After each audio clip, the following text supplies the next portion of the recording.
السلام عليكم الاخوات. كيف ما سبق ووعدتكم باش ندير لكم درس في الفصاله. هذا اول درس في الفصاله اللي غنتعلموا فيه الاساسيات ديال الفصاله. ضروري الا بغينا ناخذوا الفصاله ضروري ناخذوا عرض الكتاف والطول وعرض الصدر والتركيز والحوض والجلال ودورة الكم والطول ديال الكم. هادو ضروري خصنا نعرفوا كيفاش نشدوهم. الا بغينا مثلا نشدوهم على جلابه بحال هاد الشكل، الا بغينا نشدوهم على شي برا واقفه ولا شي حاجه ثاني نفس العبار كناخذوه نفس الطريقه. هنايا بغيت نوريكم مثلا وحده الا عطاتك مثلا جلابه وبغيتي تاخدي عليها العبار، اول حاجه غادي تاخدي الطول ديال الجلابه من هاد البلاصه، ضروري تاخدي من الراس ديال الجنب ديال القب، لان هنا تخيط وخدا فيه السورجي والبيكوز. هنا نقص من هنا، لا هنا باقي فيه، ورغم ذلك غادي نزيدو واحد السنتيم على حساب الخياطه اللي خيطنا وناخدو من هنا، ناخدو الطول ديال الجلابه حتى الاخر ديالها. المهم الطول ديال الجلابه كله حتى الاخر. الا بغينا نديروها بالتكفيفه خاصنا نزيدو 10 سنتيم. الا ما بغيناهاش بغينا نديرو فيها غير السفيفه هنايا غادي ناخدو غير 2 سنتيم زايده على حساب الوغلي منهم. اما الا بغيناها بحال هكايا بالعطفه بحال هذا الشكل خصنا نزيدو 10 سنتيم على الطول اللي عندنا. اذا هنا خدينا الطول، غادي نجيو في الورقه اللي غادي ناخدو فيها. مثلا هنا عندي الطول 140، غنزيد واحد 10 سنتيم على حساب العطفه غتولي عندي 150، هي 1.5 متر. اذا الطول ديالها 1.5 متر. هنايا خديت الطول. مني غنبغي ناخد عرض الكتاف غادي نجي بحال هكايا وغناخدو من هنا حتى لهنا. غنجي هنا غنحط هنا، ضروري نخرج واحد سنتيم من هنا حتى لهادي، ونخرج سنتيم اخر من الجهه الاخرى غتعطيني مثلا هنا 43. غادي نزيد سنتيم من هنا وسنتيم من هنا لان هذا تخيط، وتعطينا سنتيم ديال الخياطه.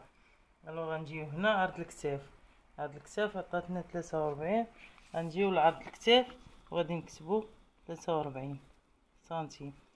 خدينا الطول، خدينا عرض الكتاف، من بعد غادي ناخدو التركيز.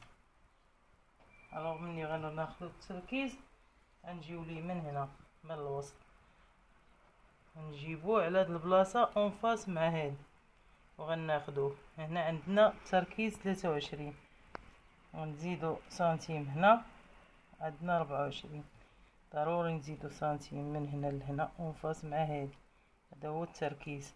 غنجيو للعبار وغادي نشوفو التركيز غنكتبو فيه 24 سنتيم. هنا خدينا التركيز.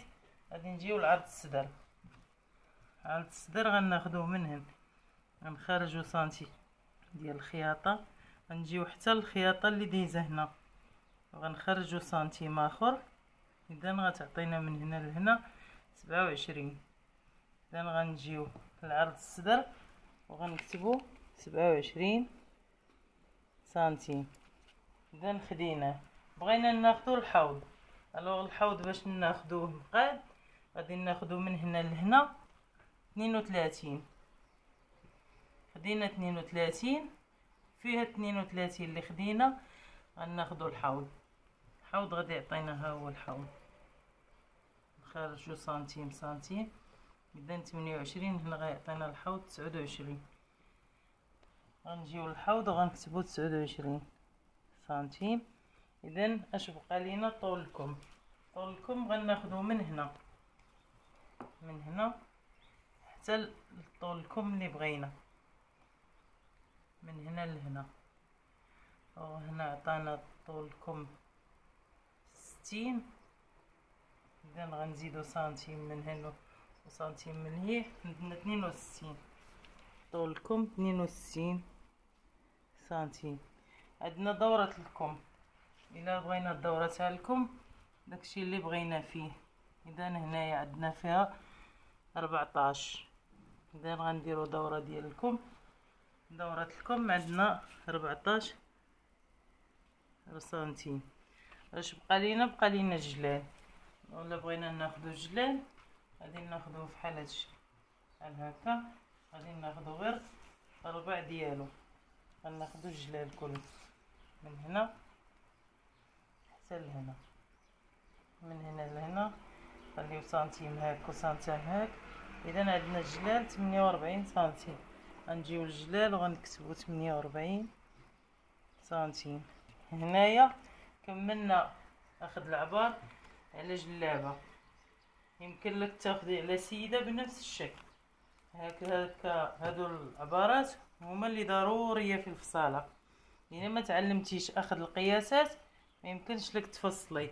لهذا قلت الدرس الاول يكون على اخذ القياسات، ونتمنى تستافدوا منه. وفي المزيد ومره اخرى ان شاء الله نوريكم كيفاش تفصلوا. السلام عليكم.